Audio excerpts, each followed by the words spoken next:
Gente, boa tarde. Estamos aqui, então, para o último dia do nosso curso de análise de audiovisual no YouTube, com o professor João Sena. Reitero os meus agradecimentos a ele por ter topado, a parceria aí do Compad com o INCT-DD. E já passo direto para você a palavra, João. Foram 2 dias bem interessantes, né? Como a gente vai tornar disponível os vídeos no canal, recomendo a todos a olharem os outros vídeos, porque vale bem a pena, né? O João montou de uma maneira que os vídeos vão se complementando, né? Então, apesar de poderem ser vistos separadamente, acho que é interessante vê-los na ordem, caso você esteja vendo esse vídeo depois. Mas é isso. Obrigado, João. Obrigado a todos aqui também pela presença. É isso. Muito obrigado a todos. Boa tarde. Agradecendo a Rafael de novo pelo espaço. E só para falar sobre quem está vendo depois os vídeos, hoje vai ser o dia que a gente vai precisar um pouquinho das aulas anteriores, especialmente da segunda aula. Tá bom? Então, vamos fazer... Vou começar aqui a compartilhar a tela. Pronto. Então, primeiro, um pequeno disclaimer, assim, que a aula de hoje foi feita um pouco mais rápida do que as outras. Então, tem alguns vídeos que não estão cortados bonitinhos. Eu queria terminar o argumento, toda a linha argumentativa, antes de acabando dando tempo de fazer o corte todo bonitinho dos vídeos. Então, às vezes, os vídeos vão passar mais do que eu queria, mas está tudo bem. A outra coisa que eu queria dizer é que as outras 2 aulas são sobre coisas que eu estava falando sobre o YouTube de forma nova, porque o objeto é um pouco novo para mim, mas já era bem sedimentado em termos de literatura sobre outras formas. Eu estava adaptando, falo sobre fotografia, sobre pintura, sobre cinema, e hoje é o dia que eu vou falar um pouquinho mais de assim, proposta nova e de como a gente faz para funcionar. Então, vamos... Opa, deixa eu só montar aqui a minha tela para eu ter vocês aqui do lado, ver vocês. Ter o chat aqui também. E aí a gente começa. Então, só para lembrar aqui, fazer a pequena volta, que na primeira aula a gente falou sobre o que é análise textual, na segunda, sobre fundamentos textuais da imagem, na segunda aula a gente deu uma olhada no que é o texto audiovisual, especialmente a parte visual do texto, e falando sobre formas de fazer sentido desse texto. Hoje a gente vai trabalhar com uma tipologia, com uma classificação, como é que a gente pode agrupar textos do YouTube, e a gente vai terminar com um exemplo de análise, tentando usar o que a gente conversou nas últimas aulas. Então, vamos lá? Sim. Primeiro, esse esboço de tipologia formal do YouTube. Assim, primeiro são os pressupostos. Essa é uma tentativa de idealizar uma proposta de classificação de vídeos do YouTube em relação às suas características formais. Nesse primeiro momento, a gente não quer fazer uma relação entre nenhum dos eixos das coisas que a gente está propondo aqui e uma questão de qualidade ou valor. Então, se eu falar que ela tem mais relação com o objeto humano, não humano, então tem mais investimento em certas características audiovisuais, eu não estou aqui fazendo um juízo de valor sobre ele. Isso aqui é uma tentativa de falar da forma. A gente também não está querendo aqui falar de gêneros ou cristalizações formais. Então, tipo, formatos ou gêneros não estão ainda no horizonte, embora possamos usar parte disso aqui para falar de gêneros posteriormente. E a outra coisa é que tudo que eu proponho aqui se encontra uma escala. Ela não é uma coisa ter ou não ter, mais ou menos, ainda não está muito colocada. A gente está pensando em certas escalas daqui. Então, tudo bem. A gente quer propor aqui 2 eixos centrais. O primeiro eixo é um eixo em relação ao objeto, especialmente se o objeto do vídeo é uma pessoa ou não. E aqui a gente está usando pessoa como um termo muito, mas muito, mas muito amplo, que é qualquer característica antropomórfica centralmente. Isso inclui voice-over, animação, VTubers e qualquer coisa que possa surgir a partir daí. Então, a ideia é que se você tem um objeto que pode ser reconhecido como humano, e não simplesmente como um personagem, mas sim como o autor do vídeo, por assim dizer. E mesmo que haja uma figura humana no vídeo, o quão central essa figura humana é para ele. E por que isso é o primeiro foco que a gente está colocando aqui? Bem, eu poderia explicar, mas eu vou deixar um youtuber explicar para vocês. Like, I feel like you should getting into YouTube. You should understand what YouTube is at its core. Yeah, because I think I watched and I still do. I watch 40 hours plus of YouTube a week. Yeah, and been doing that for and a decade. YouTube at its core isn't a video hosting platform. YouTube at a core is a friendship simulator. Ooh. And I mean that's it is. I really want to be friends with Report of the Week, man. I love that man's videos. Because the thing is, a lot of the most successful YouTubers, you know what their personality is like, and a lot of the reason why I started watching YouTubers big or small is because I like part of their personality, and there was some even if there was someone I hated, there was part of their personality or part of their content that I couldn't stop watching or drew me to it, right? And I feel like a lot of the successful YouTubers have been able to kind of convey their personality into their content in some way. That's true. That goes back to being memorable and stuff like that. Yeah. But it plays into parasocial relationships and all that, which is a totally fucking different.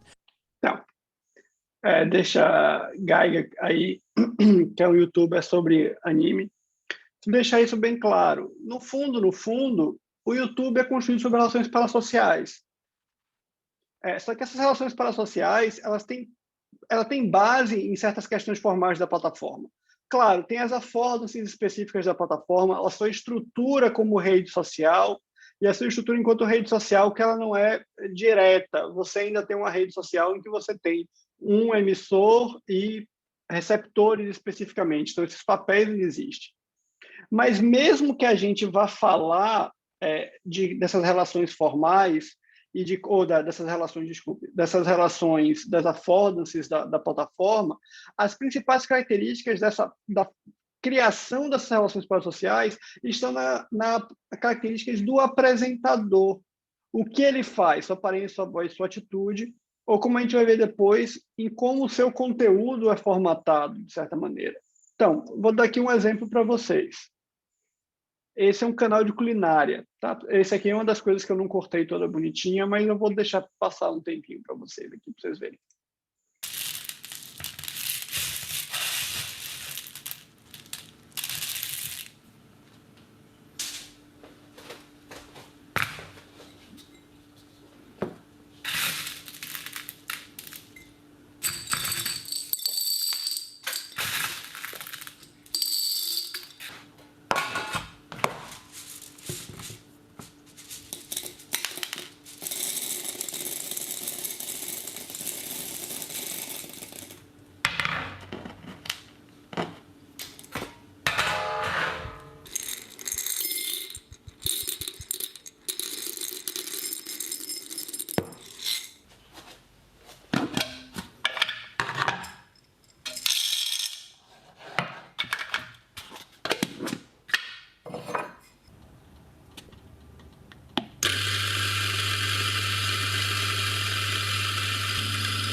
Então, assim, eu poderia continuar, até ele fazer o latte mesmo, demora um tempinho.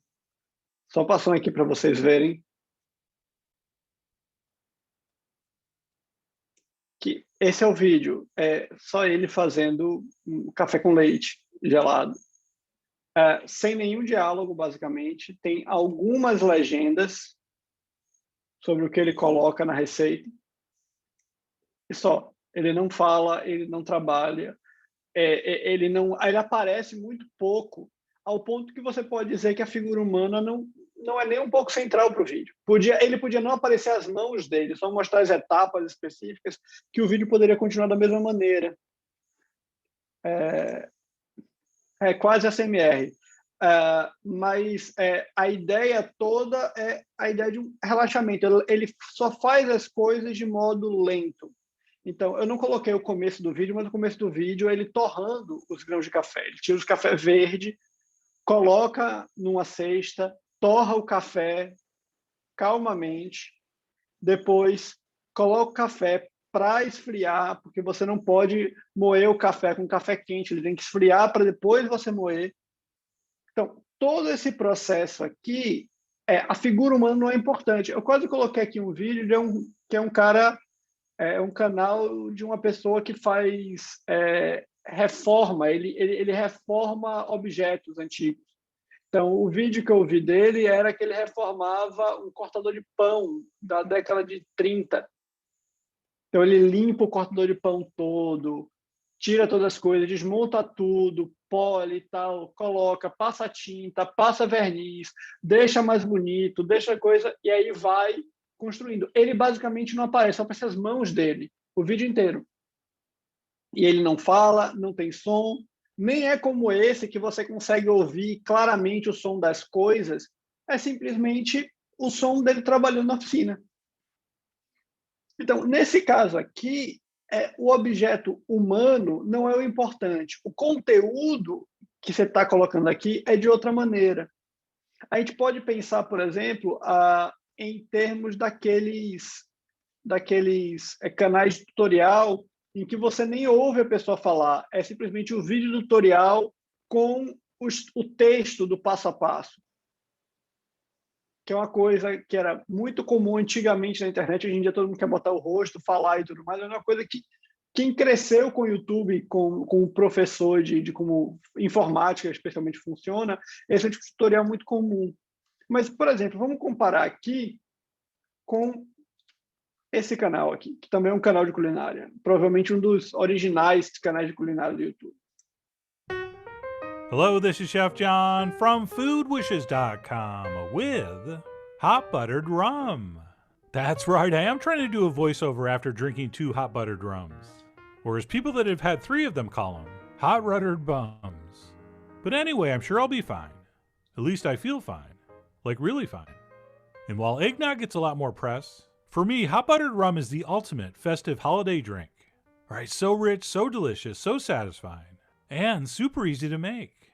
So with that, let's go ahead and get started with what they call the hot butter rum batter, which is not going to begin with hot butter, but rather nice and soft room temperature butter, to which we will add 1/2 cup of severely packed dark brown sugar, plus a little touch of real pure vanilla extract, followed by an array of all our favorite holiday spices, which of course means cinnamon, as well as some ground ginger. Then we'll also want some freshly and finely grated nutmeg. And when I say finely grated, I mean don't press down too hard on the grater. Okay, we don't want big chunks. We're also going to put in just a little touch of cardamom, as well as an equally small pinch of ground cloves. And then last but not least, assuming we're using unsalted butter, which we are, and ideally a really high quality one, we'll also need a small pinch of salt. And that's it. We'll go ahead and take a spatula, and we'll mix, mash, and smear this into a very smooth paste. Pronto. Só para terminar aqui, falar com vocês. Vocês estão notando aqui que, mesmo que o objeto visual que seja mostrado não seja o apresentador, o objeto central é o apresentador. É a voz dele, é a condução do vídeo. O vídeo não é simplesmente sobre o passo a passo de fazer a receita. É o passo a passo conduzido por alguém, falado, delimitado, colocado. Aqui, se você tirar a voz, fica sem sentido o vídeo. Enquanto que no outro você pode ver o vídeo no mudo e você vai entender 90% dele, porque o objeto é mais importante, é o que está sendo mostrado que é mais importante, não é o apresentador que está ali, que a gente vai colocar. E essa aqui é a coisa importante que eu quero colocar. E é por isso que eu dou esses exemplos mais específicos, onde a pessoa não aparece, é que esse objeto ser humano ou não humano não está relacionado a simplesmente a questão visual. é o fato de que se você tem uma pessoa conduzindo a apreciação ou se a apreciação é conduzida por outra coisa, certo? Se a gente for olhar aqui, o vídeo anterior, esse vídeo aqui, ele é conduzido não pela pessoa, ele é conduzido pela edição, ele é conduzido por uma coisa um pouco diferente. Porque esse vídeo aqui do Chef John, ele poderia ser um show de slides, não poderia? Se tivesse só uma foto atrás da outra, você continuaria seguindo ele continuaria fazendo sentido muito próximo do que está acontecendo aqui. Mesmo que as instruções se tornassem menos exemplares, ele continua funcionando enquanto texto. Esse texto aqui não. Esse vídeo, se ele não tivesse a edição, o tempo, a forma, ele não funciona. O que leva a gente para falar do segundo eixo que a gente quer tratar aqui.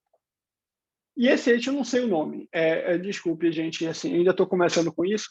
Então eu chamo de cinematografia mais edição. Quando eu comecei a pensar o curso, eu imaginei que ia só colocar edição aqui, que ia ser só uma questão de, não sei, texto vídeos com muita edição, vídeos com pouca edição. E eu percebi que não é exatamente isso, é uma forma de filmar também, é uma forma de apresentar visualmente isso combinada com a edição. Então, aqui a gente está falando do uso dos recursos audiovisuais como forma de focar o objeto do vídeo. E a gente não está se referindo aqui, gente, à sofisticação, mas ao emprego dos recursos, ao modo como os recursos são necessários para o vídeo funcionar. E aqui a gente precisa dizer que isso também é uma questão de personalidade. Aqui é uma questão de personalidade do criador e identificação com isso. Isso aqui pode ser também uma ideia do começo desse relacionamento parasocial que a gente está falando antes, gerando essa personalidade que você vai ter necessariamente. Então, você tem certos trejeitos, formas de cortar, piadas visuais recorrentes e tudo mais. E isso pode acontecer em coisas que são perfeitamente banais, como, por exemplo, você está fazendo música com objetos estranhos, mas, então, o que isso tem a ver com cinematografia e edição?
Aqui a gente tem uma variação no gênero básica, que acho que quase todo mundo já viu isso, música X tocada por disquetes, tocadores de disquetes. Música Y tocada por impressoras matriciais. Todo mundo já viu a Marcha Imperial tocada por impressoras matriciais.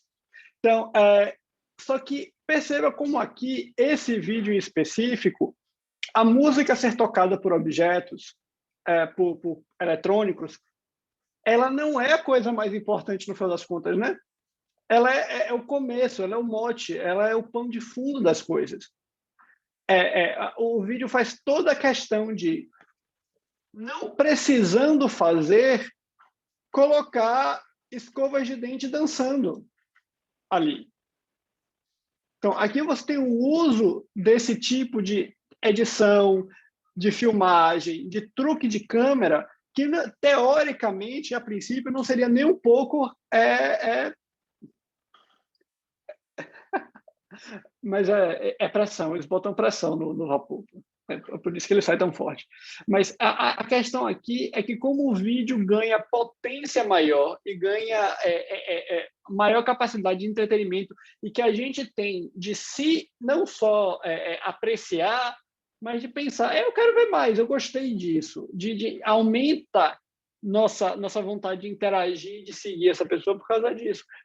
Que não é em detrimento a quem não faz isso, mas mostrar como o uso desse tipo de situação pode fazer.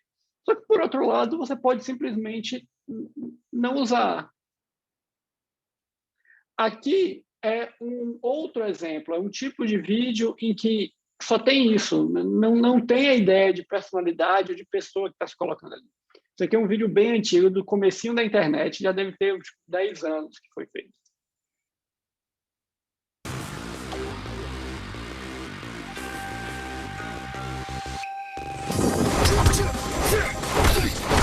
Oh, I got it!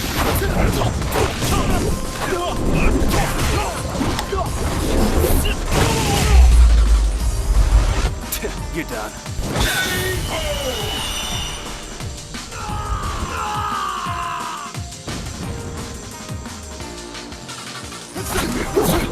This is overkill.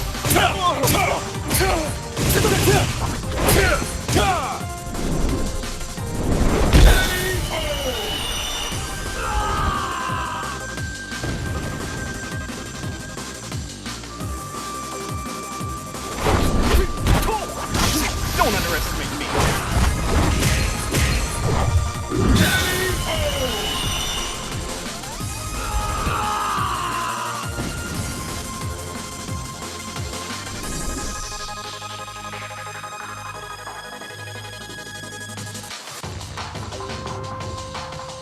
Então, aqui, qual é o objeto do vídeo? O objeto do vídeo nada mais é do que a própria edição e o modo como isso é montado e cortado para aparecer um jogo de videogame. Não tem nada aqui. Aí você vai dizer, é sobre os movimentos. Mais ou menos, os movimentos eles não estão ali como objeto central. O objeto central é como eles são cortados e montados para aparecer um tipo específico de coisa. A Tatiana aqui.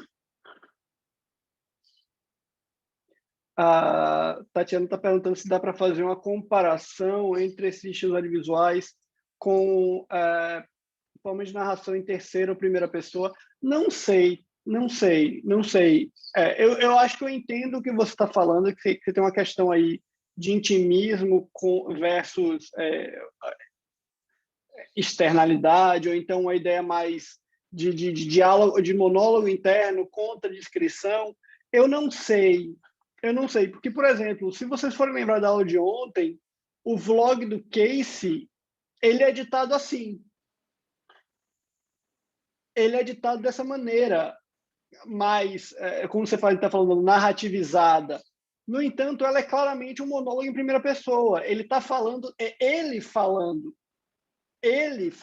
Em parte, inclusive, muitas vezes, o monólogo interno dele, para quem viu episódios do blog e tudo mais, é o monólogo interno dele.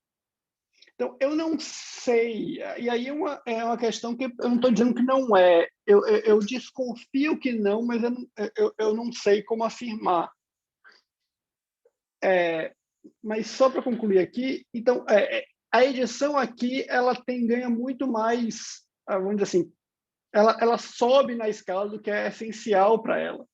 Só que, por outro lado, você tem coisas como aqui Isso aqui, quem me mandou o PubTube na primeira aula, eu fui ver especificamente. Isso aqui é quase videoarte, como falaram. A ideia é a edição pela edição. Você está criando uma música, você está criando uma musicalidade, mas é a brincadeira com os elementos visuais que cria o vídeo. Essa parte eu coloquei porque é a mesma cena em reverso, girando num plano 3D como se fosse um cubo. A gente está no meio do cubo vendo a mesma cena girando, só que ela sempre caleidoscopicamente aparecendo enquanto a música toca. Então, não faz nenhum sentido, a não ser o sentido visual. Se a gente for brincar e trabalhar com as antigas divisões do Muga, que Tatiana conhece, é puramente uma programação de efeito sensorial. É feito para você curtir, é feito para você ver. Não é feito para você sentir alguma coisa ou entender alguma coisa. É feito para você achar legal, ó, que massa, fizeram aquilo. Ao mesmo tempo, você tem tipos de conteúdo em que essa parte de cinematografia e edição simplesmente desaparece. Então, se a gente for, por exemplo, para falar do podcast Flow, tirando o corte que varia vamos dizer assim, de quem está falando para outra pessoa que está falando, para essa visão mais geral e tal, não tem edição de verdade. Essa parte audiovisual aí não guia seu olho direito, você ia continuar ouvindo a pessoa, saber quem a pessoa está falando. É só um pouco de auxílio. Você não tem quase nada aí. Você tem apuro, vamos dizer assim, você tem um certo apuro audiovisual. O Flow, ele é bem filmado, o Flow, ele é bem feito, mas claramente ele é bem feito, ele é bem filmado para sumir. A qualidade cinematográfica aí, ela é feita para ser invisível. Ela não é feita para você prestar atenção nela. E isso é uma coisa que a gente vai discutir um pouquinho quando a gente entrar na segunda parte da aula. Mas o Adil está aqui falando assim, a ideia de narração do texto fílmico é aprendida de forma diferente da literária nesse sentido. Sim, de quem narra. Sim, mas a questão que ela está colocando, que pelo que eu entendi, Adil, não é simplesmente a questão da narração em termos de apreensão sistêmica, mas em termos de tipo literário, a diferença entre um discurso interno e um discurso externo. Se você for usar, eu não gosto da galera do Metz, por exemplo, a diferença entre narração e mostração. Não é legal, não usem isso, mas é o melhor exemplo que eu posso pensar agora. Eu também... Não tô... Fale.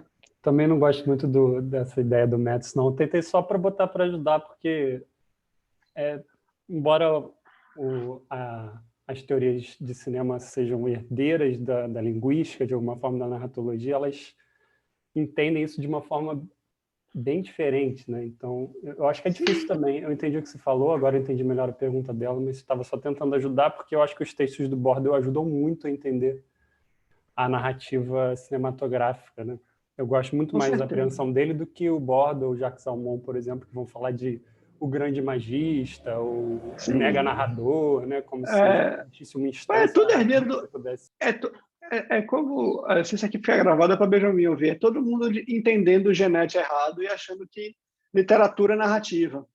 Que o Genete estava falando de narrativa quando o Genete está falando de literatura. Sim. Exatamente. Só para tentar ajudar. Valeu, muito obrigado.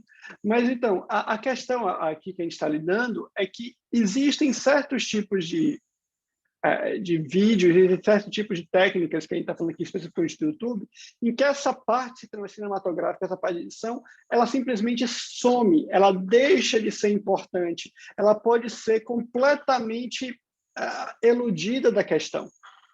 Então, por exemplo, aqui, outro exemplo clássico que eu quero mostrar aqui é o tipo de narração que se faz sobre um tipo de imagem ou vídeo que não tem nada a ver com nada. Aqui é um vídeo de gameplay, só que é um youtuber que fala sobre o lore ou o cânone de um jogo específico. Greetings, Guardians. My name is Byfear.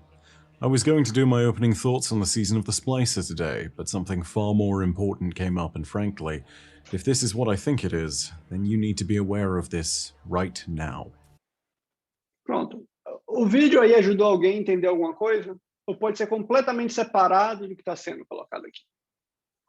Nesse sentido, o vídeo aqui, ele é uma parcela completamente dissociada das coisas. A gente não está ouvindo o que está acontecendo, a gente não está vendo o que está acontecendo. Não é, por exemplo, um vídeo de gameplay, tipo assim, de let's play, de você ver alguém reagindo ao mesmo tempo que você vê ele jogar. Aqui você tem alguém falando sobre algo e usando o fundo simplesmente como exemplo, para deixar o fundo visualmente interessante quando ele fala alguma coisa. Se vocês quiserem outros exemplos, por exemplo, não só de jogo de videogame, tem um canal, e tem vários canais que fazem isso, tá? Canais que comentam notícias de tecnologia, em que é simplesmente uma pessoa falando com um slideshow de imagens no fundo. Eu gosto do Cortex, por exemplo, que é alguém que faz isso. Mas o que a gente está querendo apresentar aqui desde o começo é que vocês têm que notar que existe uma dissociação entre esses dois elementos, entre tanto o objeto quanto a cinematografia. Eles existem, de certa maneira, separados. Eles podem agir em conjunto, mas eles são elementos em planos distintos, em eixos distintos disso. Então, a minha proposta de classificação e tudo mais seria uma proposição de entender esses dois eixos. Mas eu não quero tratar isso como um eixo de quadrante, porque eu não acho que se você faz eixo de quadrante, todo mundo já começa a querer classificar. Se está nesse quadrante específico é porque pertence a um tipo parecido, um tipo próximo, um tipo similar. Eu não vejo isso ainda, eu não quero propor isso. E essa vem a parte que eu dizer para vocês que eu não tive tempo de fazer, porque se eu pudesse ter tempo, eu tinha pego todos os textos que eu mostrei aqui e eu tinha feito nesse gráfico de dispersão, que eu acho que é um tipo de gráfico mais interessante de mostrar isso. Então, é entender em que ponto esses dois eixos se tocam e como eles se relacionam em cada um desses vídeos. Em como você tem a relação entre o objeto humano e não humano e entre a relação entre a edição ou a falta desses elementos, da centralidade desses elementos cinematográficos nos vídeos do YouTube. Mas, deixa eu só ler aqui que Tatiana conversou assim.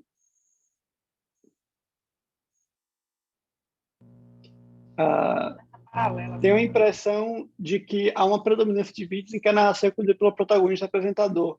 Eu também acho que há, e aí eu acho, concordando, Tatiana, eu acho que isso tem a ver com o que a gente apresentou lá no começo. O YouTube ele é uma rede para se criar essas relações parasociais. E é muito mais fácil criar essas relações parasociais tendo uma figura humana, em alguma medida, como condutor delas. Eu posso criar relações parasociais simplesmente pelo objeto ou pelo estilo cinematográfico, só que é mais difícil. Normalmente você precisa, pelo menos, de uma combinação disso. Então, não é uma incapacidade, é uma questão de facilidade. Do mesmo modo que você tem aquelas teorias sobre identificação de personagens e tudo mais, eu acho que se aplica aqui. Só que está muito no começo da minha análise para poder afirmar esse tipo de coisa. Ainda são, como posso falar, insights, ainda está um pouco efervescente nisso.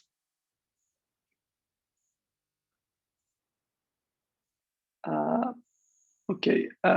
Vitor aqui está perguntando, eu não entendi a medida em que vídeos de imagem imperial com impressões artificiais se semelham com a categoria de vídeo de gameplay aleatório. Não. Elas não se assemelham no sentido que você está pensando, Vitor. Elas não são próximas. Ela tem um outro eixo que você tá ignorando.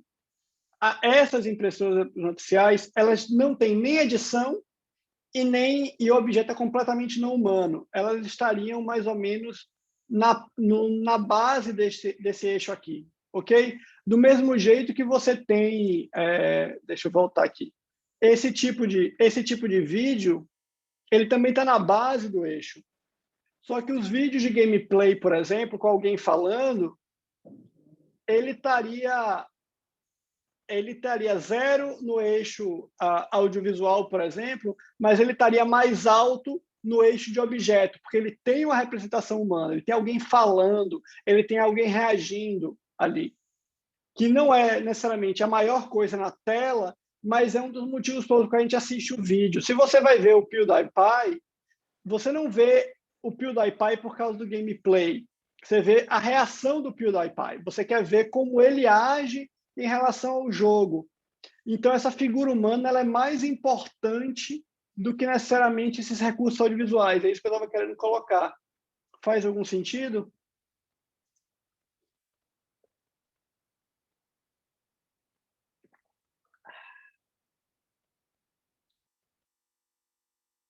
Isso, exatamente. Os eixos aqui são essas duas coisas. São o objeto entre humano e não humano.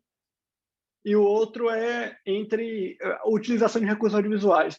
Mas, como eu falei, isso aqui ainda está um pouco, vamos dizer assim, cru, tá, gente? É começo de coisa, é insight e tal. Não cobrem muito de mim ainda, não. Estou mostrando para vocês a comida ainda no meio do processo de cozimento. Então, continuando nesse tópico, a gente vai fazer agora, para trabalhar um pouco disso, fazer um pouquinho de um exercício de análise, com a proposta de análise que a gente vai fazer aqui para falar finalmente, ou melhor dizendo, falar um pouco mais de política. Então, primeiro, antes da gente começar, antes de eu ler qualquer coisa aqui, gostaria de dizer que isso aqui é uma proposta de um texto que eu tive com a minha colega Tatiana Ness, que está aí, que a gente está conversando um tempo também com o Victor, com o Rafael, sobre uma ideia de entender certas relações entre características formais do texto, dos vídeos, especialmente dos vídeos bolsonaristas, e uma certa relação política, até em certa medida retórica nisso. Eu também queria agradecer ao Newton, que mandou para mim ontem um pré-print dele com o Rafael, e que eu tirei alguns dos vídeos dos canais que estão lá indicados no texto. Tá? Então, muito obrigado, porque ajudou. Eu ia mostrar só os vídeos da live do Bolsonaro, eu inclusive tirei os vídeos da live do Bolsonaro, porque eu acho que aqui você tem uma gama um pouco maior de exemplos para a gente trabalhar. Não, Vitor, limitado não. Se você entende menos, você é bem mais do que limitado. Tem gente que vai para outra coisa. Então, antes da gente começar com essas duas... do que isso parte? Isso parte de uma observação. Então, a gente está começando partindo de uma certa ideia de que a gente percebe no mundo que vídeos bolsonaristas tendem a ser muito piores tecnicamente, em termos de iluminação, de som e de edição, do que os vídeos de opositores, principalmente a galera de esquerda, YouTube mais de esquerda, tem isso. E aqui a gente tem uma questão que essa perda de qualidade costuma se manter, mesmo quando o canal possui um grande número de inscritos e visualizações. E antes que Victor e se João Guilherme assistisse um dia, vem falar, eu sei que você tem bots, seguidores comprados, e que talvez o dinheiro não venha a partir disso e tudo mais, mas ainda assim, são números relativamente grandes, mesmo comparados. A gente vai tratar dos números aqui. Então, a gente parte de 3 perguntas de pesquisa específicas. A primeira é, essa diferença técnica possui alguma motivação específica? Segunda pergunta, essa diferença técnica gera algum tipo de efeito? E a terceira pergunta é, por que essa diferença técnica é mais prevalente na extrema esquerda? Ou na extrema direita? Essas são as 3 perguntas que a gente está querendo discutir aqui hoje. E aqui, de novo, mostrando para vocês que a gente está trabalhando com as coisas ao mesmo tempo. Então, a gente vai trabalhar com essas primeiras observações aqui. A gente vai ver alguns vídeos, vai discutir alguns vídeos, eu vou apontar algumas coisas para vocês que a gente faz isso. Então, primeiro caso aqui é um novato nesse ramo, que é o Ernesto Lacombe, mas que já provavelmente tem acho que um dos maiores canais com seguidores bolsonaristas, já tem mais de 1 milhão, 1 milhão e 100, 1 milhão e 200 mil seguidores, eu acho. E um número de visualizações muito, muito alto. Então, vamos dar uma olhada aqui. São 2 ladainhas. Uma critica o governo federal, e apenas ele, por ter oferecido medicamentos para o tratamento da Covid. Nenhum governo estadual e municipal fez isso. Sei. Qualquer hora vão dizer que o presidente não só comprou os remédios, como forçou todos os médicos da rede pública a receitá-los. talvez descubram que muitos pacientes tiveram cápsulas empurradas goela abaixo pelo próprio presidente. Já não dizem que os medicamentos têm ineficácia comprovada? O correto seria dizer que não há eficácia comprovada, cumprindo-se todas as etapas científicas. O que há são estudos que oposição e grande imprensa fazem questão de ignorar. O que há são médicos lutando para exercer sua liberdade profissional. É a experiência de milhares deles, sua observação, seus resultados pessoais no tratamento da doença provocada pelo novo coronavírus. A cantilena principal da CPI da Covid deveria ser encerrada... Tá bom, gente, já chega. Ninguém precisa ficar ouvindo isso tempo demais, não. Não quero colocar isso, não. Mas esse vocês precisam ouvir um pouquinho mais, porque se vocês notarem, o áudio é horroroso. Não sei como é que ele está gravando. Parece que ele está gravando com o celular dele a 1 metro de distância dele. Um eco enorme na sala. Ele não está usando fone, ele não está usando nenhum microfone, não está usando nada. E mesmo que seja uma coisa, vamos dizer assim, entre aspas, menor, vocês vão notar que tem alguma iluminação direta nele. Isso é dica para todo mundo, tá? Olhem nos olhos. Se você está usando algum tipo de iluminação de LED ou coisa parecida, costuma ficar nos olhos. Então, ele tem alguma iluminação nele. Mas mesmo a iluminação dele é ruim, é mal feita. A iluminação do teto está quase sobrepondo. Ele tem um bocado de sombra aqui no queixo e no pescoço dele. Isso não é o normal de um ring light. O ring light costuma dar uma luz bem mais suave e difusa ao longo do tempo. Então, se ele está usando alguma luz frontal, é uma luz frontal que não é forte o suficiente para iluminar ele como um todo. Então, a iluminação da sala acaba compensando. Então, já temos aí uma primeira questão. Não é uma iluminação muito, vamos dizer assim, profissional. E o áudio é horroroso, horroroso, horroroso mesmo. Eco está longe, não está claro. Mas, vamos ver aqui, nesse vídeo, ele conseguiu 145 mil visualizações em um mês. Ok? E ele tem 1.200.000 inscritos.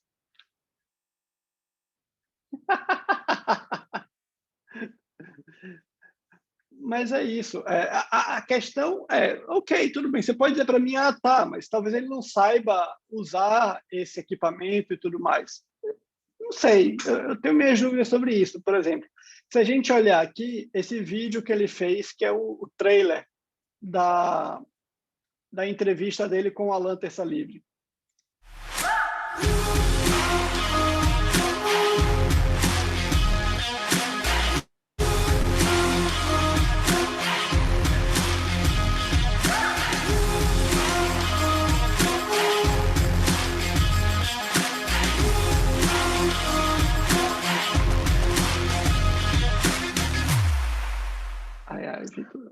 Só para dizer que eu só assisti isso, tipo, tem 3 dias, tá, Vitor? Não foi tanto assim, não. Mas, de qualquer modo, notem como o trailer ele é bem feito. Tipo, muito estranho que alguém que esteja fazendo os vídeos naquela qualidade esteja fazendo um vídeo anterior a esse muito melhor. Provavelmente pagou para um editor fazer e tudo mais.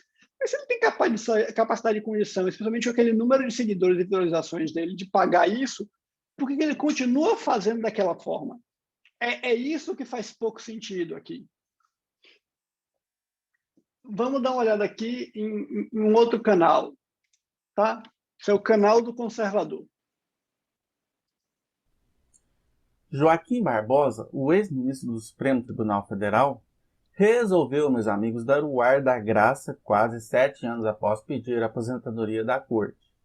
Barbosa, que é filiado ao Partido Socialista Brasileiro, PSB, olha que fofo, almeja agora ser candidato à presidência da República em 2022 para, segundo ele, tirar o presidente Jair Bolsonaro do poder. Esse pessoal da esquerda... De novo, a gente não precisa passar muito tempo aqui, porque aqui a questão não é o áudio, a questão é o visual. Mas, Aldil, você está falando aí que, meu Deus, coisa horrível está falando do Joaquim Barbosa. Chuta quantos inscritos ele tem nesse canal. A gente vai e volta rapidinho, mas aqui, ó. Ele tem 454 mil inscritos no canal. Não é muitos, não. Isso aí é mais se você juntar a Sabrina Fernandes com o Jones Manuel, não dá ele. Mas a questão central aqui é o quão tosco isso é. O quão mal feito, o quão ruim. O cara está gravando no quarto dele, mostrando o monitor de lado, a cama dele, e em cima você vê o purificador de ar e um mini system. Isso é feito para parecer amador, isso é construído para parecer mal feito, isso é construído para ser ruim. Não é possível que alguém que tem essa quantidade de visualização e essa quantidade de seguidores não tenha nenhuma capacidade de produzir isso. Ele está filmando na porra de um webcam, gente. Tem a marca da webcam no cantinho da gravação. Esse é o nível das coisas que a gente está assim. Exatamente. É ruim para quem? Mas o que a gente está falando aqui é exatamente disso. A gente vai tratar disso mais cedo. Mas só quero mostrar para você o nível de falta de qualidade que a gente tem aqui. Você vai ver aqui que ele tem uma ring light, mas ela está mal colocada, porque quando você coloca a ring light direito, ela não brilha no óculos. Você tem que colocar ela no ângulo que ela não bate. Ela bate e ela não reflete desse jeito. Mas a gente está trabalhando aqui com como isso funciona. Então, você está vendo aqui que já tem isso. Ele tem um número de seguidores gigantesco, mas ele continua trabalhando dessa forma. E aqui o número de visualizações e o número de inscritos. E agora, por último, esse Verdade Política. Esse Verdade Política é uma coisa muito engraçada. Porque o cara está usando uma... Não, Vitor, se você faz isso, você está fazendo complicado. Ai, ai. Ô, Newton, eu escolhi aleatoriamente o vídeo, viu? Ajudo você. Mas, se vocês notarem aqui, esse aqui, ele usa um fundo de tela verde, né? Para colocar. Mas perceba a grotesca qualidade da imagem. E vocês vão notar também o áudio. A medida provisória que viabilizará a privatização da Eletrobras gera polêmica. E no debate político, PT defende mais uma vez o atraso. Ao ouvir alguns argumentos, me parece que querem manter esse status. Que o Brasil continue comprando energia, importando, despachando térmica com preço teto. Tem uma das usinas que está entregando aí a mais de R$ 1.400 o mega. Mas tem alguém que concorda com isso, que não quer a modernização. E o presidente Bolsonaro desce a lenha na Rede Globo. Eu gostaria de colocar exatamente isso. Tipo, tudo bem que parte disso são recursos técnicos bem simples de fazer em programas de edição quando você tem uma tela verde e tudo mais. Mas é muito engraçado que ele tenha 1.200.000, quase 1.250.000 inscritos, e ele ainda continue usando uma câmera horrenda. Provavelmente isso aqui tem cara de ser uma câmera de webcam por causa do bending que você está vendo aqui, que para quem não conhece muito, se você vê o gradiente de cor mudar de vez, assim, então tá em verde aqui, depois mais escuro, depois mais escuro, depois mais escuro, em linhas, isso normalmente significa uma câmera que não tem capacidade de capturar a cor do modo correto. Então, quanto pior a câmera, mais você vê isso. E aqui você está vendo que é muito, exatamente para ele poder fazer esses efeitos. Mas ele está iluminado o suficiente para os efeitos funcionarem. Então, tem mais jeito ainda de ser proposital. Mas Tâmara, aqui você tem a ideia de você imitar telejornalismo mesmo, mas isso é uma coisa que eu vou falar depois, que isso é uma categoria meio formal. Todo Talking Head parece um pouco telejornalismo. Então, vamos passar você. Mas tudo bem, a gente vê agora os bolsonaristas agora. Vamos dar uma olhadinha no pessoal de esquerda, para vocês verem a diferença de qualidade de imagem. Ei galera, hoje o vídeo é bem especial. A gente vai falar sobre começar do começo na hora de aprender sobre política. Vamos lá!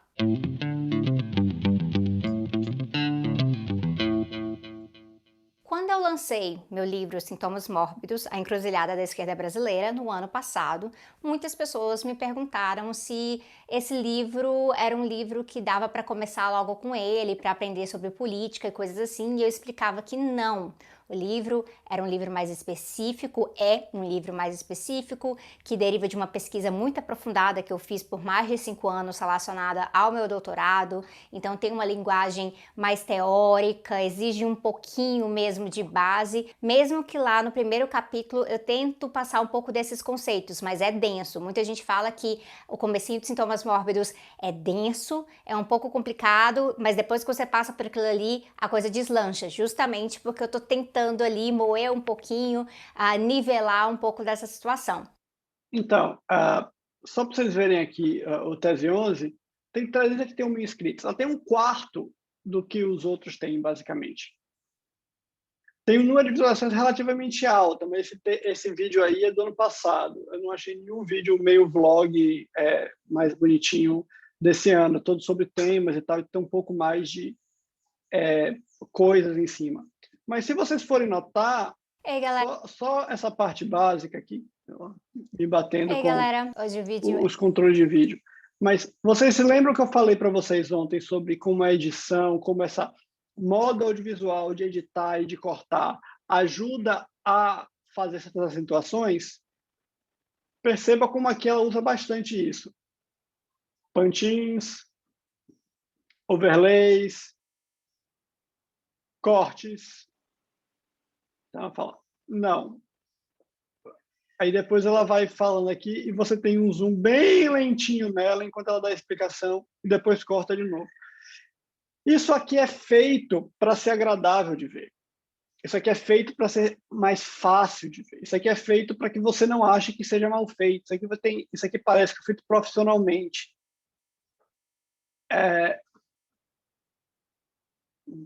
Rapidinho, porque o Adil está falando. Ódio, mais ou menos. No YouTube, sim. Mas se a gente for para pensar no meio dos anos 2000, você tinha muito político de esquerda falando de blog, falando de site alternativo. Só que esses sites continuam mais ou menos até hoje. Você criou um ecossistema meio de mídia alternativa de esquerda um pouco com base nisso. Só que, de novo, o YouTube surge enquanto força política de uma maneira completamente diferente. Se você for olhar, boa parte dos blogs progressistas que você constrói no começo dos anos 2000, a maior parte daqueles jornalistas já tinha algum histórico de militância anterior. Então, se constrói como a alternativa ao sistema tradicional de mídias, mas já com essas ligações partidárias. Quando você vai para o YouTube, é exatamente o contrário. Você tem pessoas que não tem nenhuma militância, ou tem uma militância muito mais baseada em movimentos sociais e não ligados a partidos. E aí essa relação da esquerda ainda é muito partidária, então demora para fazer essas ligações. Pelo contrário, eles selecionaram sim. O Brasil 147, ou 247, basicamente vive de fazer live hoje. O site está lá só para fazer coisa. O que a TV 247 é o carro-chefe. Receber doação, assinatura e tudo mais é o carro-chefe deles. Acho que desses mais tradicionais de esquerda, acho que só a Fórum ficou um pouquinho mais focado no site. Os outros fizeram toda a transição para YouTube e redes sociais. Mas isso, é diferente, é outra pegada. Você tem todo um discurso muito mais institucional do que pessoal ainda. Rapidinho, que agora está tendo uma discussão aqui. Ó. Tem outra questão que eu considero relevante, que é o Fabiano falando. Parece que os caras não se importam com estética. Não, eu vou falar depois do estético. Não, Fabiano, isso não é verdade. Eu acho que é o contrário. Acho que eles se preocupam tanto com estética que eles fazem questão de fazer ruim. A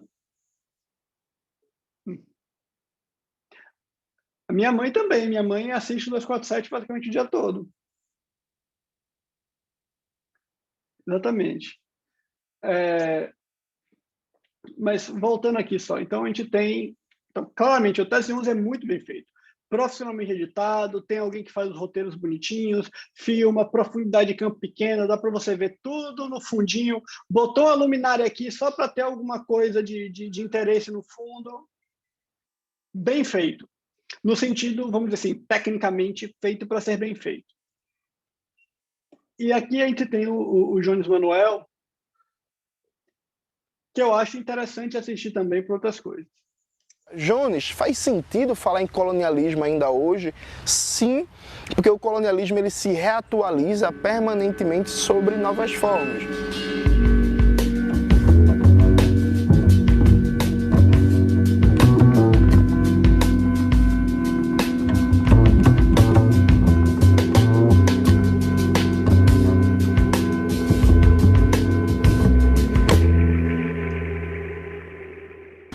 Olá, meu nome é Jones Manuel, eu sou historiador, educador e comunicador popular, militante comunista, e estou na organização do livro Colonialismo e Luta Anticolonial, Desafios da Revolução no Século XXI, do filósofo Domênico Lossurdo, que há boi tempo está lançando. Esse livro foi pensado como uma grande introdução às temáticas principais da obra lossurdiana. O Domênico Lossurdo é um dos principais filósofos, pensadores do marxismo nas últimas décadas. Sua obra é fundamental para pensar a reconstrução do movimento comunista e uma proposta revolucionária no século XXI. Por que eu acho o vídeo do Jones Manuel interessante? Porque ele é ruim, mas ele não é ruim de propósito. Ele tenta fazer exatamente as coisas. Então você tem uma profundidade de campo menor, só que ele não tem um cenário tão montado, bem feito. A iluminação ainda é um pouco amadora. Você vai ver que as transições e esses planos de detalhe no livro e tudo mais são feitos de um jeito, mas, por exemplo, não tem um equipamento certo, então ele não consegue, ele faz tudo na mão. Aqui, ó, tudo tremendo. Tudo tremendo. E esse não é aquela tremida que você faz com a câmera de propósito, que você tem o peso certo e tudo mais. Isso aqui é a tremida de alguém que está tentando filmar uma coisa muito próxima e não está conseguindo ser tão certo. Está fazendo plano de detalhe, mas não está conseguindo fazer tecnicamente bem feito. Só que ele não é nem um pouco parecido com os bolsonaristas, parece?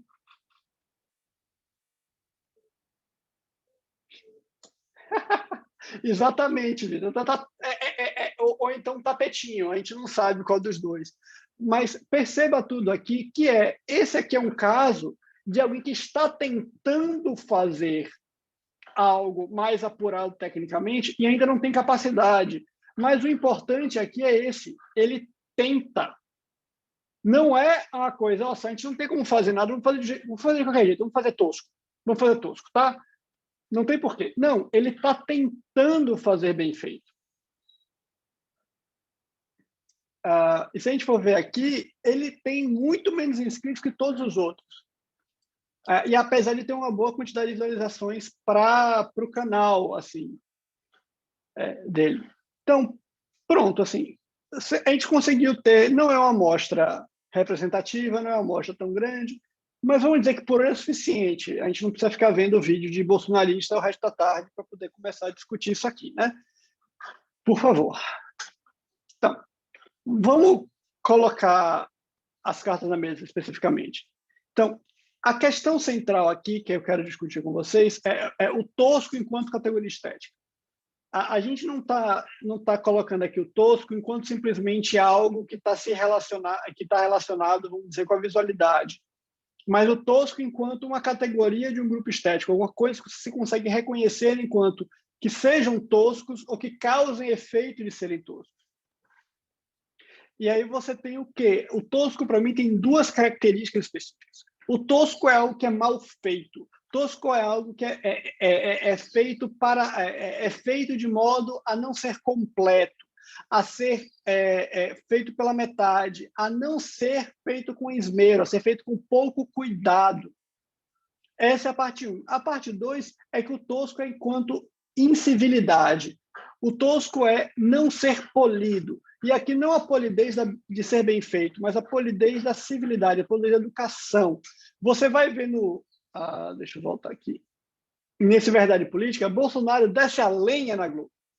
Ele não pode xingar aqui, porque se ele xingar no YouTube, ele vai ser desmonetizado. Mas ele está claramente fazendo vídeos de ataque, usando linguagem agressiva, para ser mais específico para as coisas. Então você também não xinga porque o algoritmo de recomendação começa a jogar você lá para baixo. Então, vai, pronto. Rapidinho que eu vou ler aqui um pouquinho, porque está tendo uma discussão boa no bate-papo, eu não estou vendo aqui. Tatiane falando que pensei nos vídeos do Giro de Notícias e eu te atualizei. Eles têm uma técnica ruim, parece mais amador. Já o canal hipócrita e bolsonarista que faz vídeo de humor tem mais qualidade visual. Dos rios toscos que super bombam. Exatamente. O Ítalo falando, acho que tem uma questão da plataforma também. Vídeos bolsonaristas são pensados para rodar fácil no WhatsApp e Telegram, que hoje abrem vídeos direto no YouTube, enquanto a oposição não lidera nessas plataformas. Isso é verdade, Jonas. Mas você tem uma questão aí, é que, mesmo que eles sejam feitos para rodar em outra plataforma, vamos pensar, você já viu aqueles vídeos de ataque ao Bolsonaro, que são tipo propagandas antibolsonaristas, que rodam falando de certos escândalos e tudo mais, todos muito bem editados, aquilo foi feito para rodar no WhatsApp, aquilo foi feito para rodar no Telegram, mas aquilo foi feito para ser bem editado, para ser bem visto, para ser bem colocado. Mas a gente vai chegar lá. A gente vai falar disso, Mayara, mas vamos só terminar de falar aqui um pouquinho da ideia do tosco. Então, se a gente está falando do tosco enquanto categoria estética, a gente está falando do tosco aqui enquanto algumas coisas. Se vocês lembram do que eu falei em estética na aula passada, vocês vão lembrar que eu falei que estética, ao mesmo tempo, é uma questão de um sistema de gostos e também é uma questão de um sistema de feitura. As duas coisas ao mesmo tempo. Então, para a gente entender o bolsonarismo enquanto uso dessa estética tosca, a gente tem que entender o bolsonarismo enquanto movimento cultural. Quais são os valores que o bolsonarismo defende enquanto movimento cultural? Então, a valorização do banal, do comum, do não polido, um saudosismo para um tempo mais simples e uma questão de uma unidade cultural antes da unidade política. Eles discutem mais uma questão social e mesmo uma questão política. E isso acaba caindo na estética deles. Por que o tosco se liga aos bolsonaristas em certa medida? Porque é uma estética do homem comum, é uma estética das coisas básicas.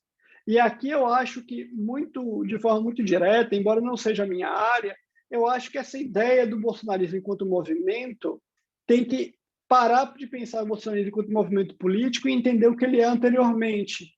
Ele é um movimento de contracultura. Contracultura reacionária, mas contracultura. Se você vai estudar punks, você não começa estudando música punk. Você estuda a sociabilidade punk, os valores punks, aonde eles vão, aonde eles se colocam, aonde eles se angustiam, ou aonde eles se reúnem.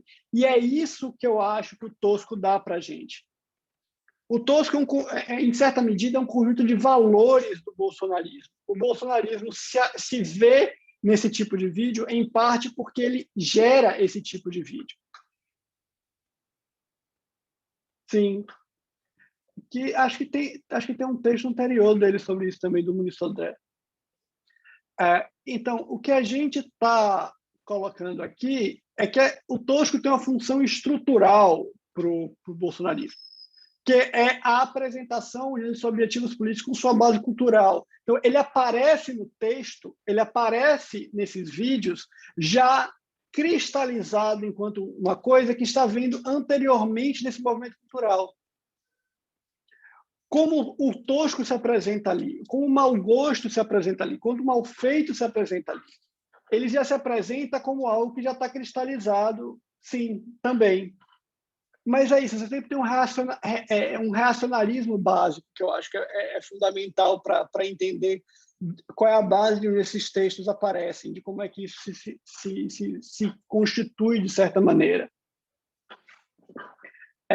Nessa questão, o tosco tem uma outra função, que para mim é a função primordial textual do tosco aí, que é o tosco ajuda o vídeo a parecer real, o texto, nesse caso, a parecer mais realista. Você realmente acha que alguém vai botar um vídeo feio, ruim, mal feito na internet, se ele não acreditar naquilo, se ele não entender aquilo como necessário, como importante, você acha que ele vai se expor dessa maneira a isso? O texto, então, parece mais verdadeiro, parece que foi construído de forma a ser mais próximo do que a gente vivencia. E esse é o efeito básico aqui, porque realismo, especialmente quando está falando de realismo textual, o realismo textual não tem a ver com ser igual à realidade. É um processo de construção de verossimilhança, de parecer com, de ser próximo a, de ser entendido como. Então, o tosco aqui é uma maneira de se aproximar dessa idade real. Porque, como a gente falou antes, essas pessoas normalmente têm uma opinião muito baixa e ruim da sociedade hoje em dia. Então, se o valor que a sociedade hoje em dia é ruim, os vídeos reforçam isso. A Tâmara aqui falando. Sim. Mas não só. Você vai pegar, Tâmara, todas as entrevistas do Bolsonaro e tudo mais, para ele é uma coisa muito interessante, que ele fingindo que é um homem comum. Eu sou um homem do povo. Essa atuação dele está colocada nisso. Ele está atuando um certo tipo de realismo, ele está atuando um certo tipo de personagem ali. O texto está apresentando esses valores o tempo todo. E para mim, esse para mim é a passagem que eu acho que é importante fazer textualmente, de fazer dentro do texto, é que o realismo ajuda a efetividade retórica do texto. As pessoas, ao reconhecerem a estética, que elas se veem próximas, se veem enquanto grupo, eles aceitam o argumento mais fácil. E aí você tem a questão da construção do grupo. Você vai ter muita gente falando do populismo enquanto uma relação nós contra ele, dentro contra fora. A estética está colocada nisso. Como é que você reconhece seus colegas de grupo? Como é que você reconhece quem você está lutando junto contra quem você está lutando contra? Isso é feito esteticamente. Isso é feito pela essa participação do grupo, não só em atividades únicas, mas em gostos, mas em comunidades específicas. Então, por exemplo, se você vê alguém usando spikes, camiseta rasgada, preta, jaqueta e careca, a primeira coisa que você vai pensar é que é um skinhead. Mesmo que ele não seja. Mas esse tipo de ligação você não faz porque os outros tenham medo de você. Você faz por quê? Porque você quer que os seus colegas lhe reconheçam.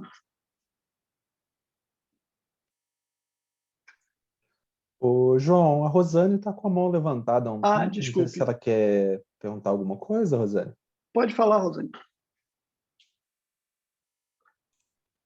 Não, João, eu gostei muito da sua colocação. Até eu tinha lido um artigo de um antropólogo na Folha, em maio, eu botei aí o link, que ele fala nessa direção, que o bolsonarismo é uma insubordinação com os, digamos, dos esquecidos do sistema, né?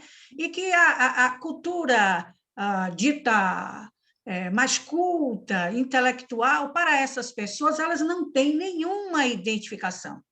E o antropólogo ele coloca exatamente tanto que o único capaz de derrotar o bolsonarismo é Lula, que não é um cara de meios acadêmicos, que não se formou, mas que é um cidadão que se parece mais com esse homem comum, esse brasileiro comum, e que eles, de certa forma, no qual ele se vê identificado. Eu botei até o link aí, para quem é assinante da Folha, vai ter acesso fácil, mas também a Folha está com um programa aí de leituras gratuitas, eu acho que é muito interessante isso.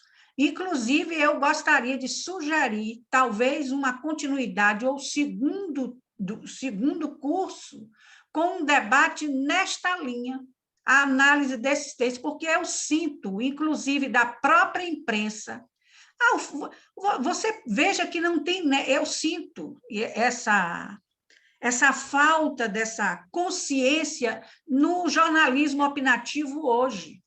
Você pega uma Eliane Cantanhede, muito bacana, você pega uma Miriam Leitão falando, todas, mas elas não vão ao centro da questão. Então, aquele comentário fica vazio de sentido para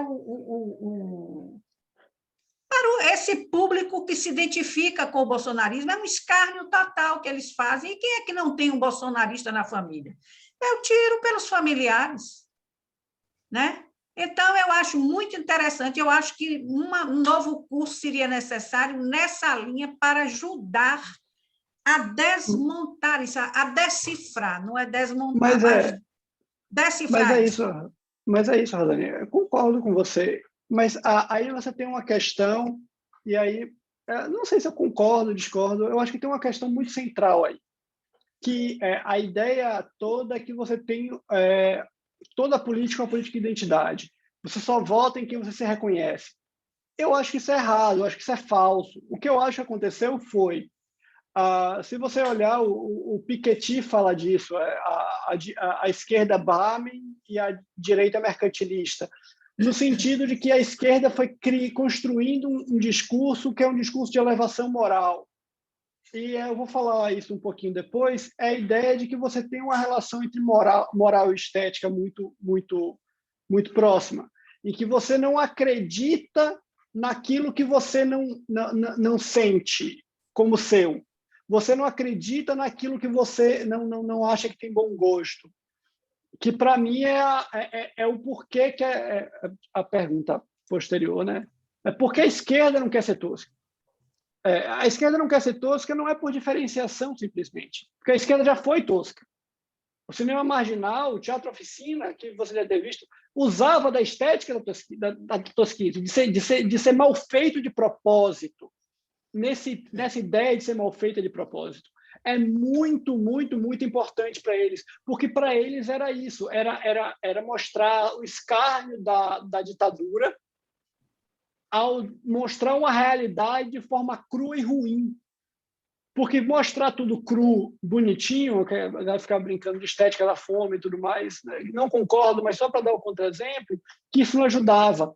Você não quer mostrar o ruim glamourizado, você quer mostrar o ruim mais tosco. Então, você tinha uma esquerda que entendia que era necessário se apropriar desse tipo de ideário, de imaginário, de forma de fazer dessa estética para fazer os seus próprios pontos. No entanto, aqui, o que a gente tem cada vez mais é uma ideia de que se você faz mal feito, se você faz ruim, você não é digno que eu te ouça. E é por isso que, por exemplo, por isso que o João de Emanuel, mesmo que ele não faça bem feito, ele tem que tentar. Se ele não fizer bem, se ele não tentar fazer bem feito, ele não vai ser ouvido. Então ele tem, mesmo que ele brigue com a esquerda, vamos dizer assim, não comunista quase todo o tempo inteiro, ele sente a necessidade de ser aceito pelos seus pares. Ele vai brigar com os acadêmicos, mas ele quer que eles levem ele a sério. E ele entende que para levar ele a sério, ele não pode ser ruim. Pode falar, Rafael. Nossa, eu achei muito bom, João. Porque é bem isso, né? É bem, por exemplo, o que o próprio Lula teve que fazer, né? Em 2002, Lulinha, Paz e Amor, superprodução, aquela coisa bonita para ser consumida. Até porque, em algum nível, o que a esquerda quer, talvez, seja quebrar o status quo. Então, assim, mudar. Então, é facilmente taxada como, né, radical. E aí, esteticamente, ela tem que mostrar que não, né? Que ela é uma coisa bonita, legal, aprazível, uma coisa que não é tão diferente do que você está acostumado, é parecido com o filme, é parecido com a TV, né? Então, ela não pode facilmente adotar essa tosquice para si, senão ela simplesmente volta a ser radical e afastada, né? Isso é muito legal. Eu acho que, na verdade, é pior do que isso, Rafael.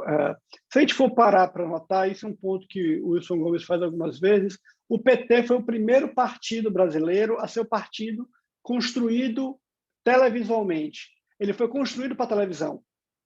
Foi um partido construído em manifestações públicas que não eram feitas simplesmente para serem manifestações públicas para serem fotografadas, filmadas e percebidas por pessoas em diversos outros lugares. Então, o PT se constituiu enquanto alguém que sentia que ela precisava competir com um tipo específico de forma estética. O PT se construiu como um partido feito para televisão. Televisão, se você quiser falar em termos de qualidade estética, a televisão brasileira você pode reclamar o que você quiser. Ela é muito bem feita, ela é muito boa.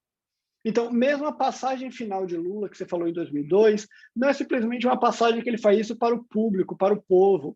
É uma ideia de que ele foi aceito pelos empresários, pela elite. Ele é um deles agora. Ele pode agora falar também com eles.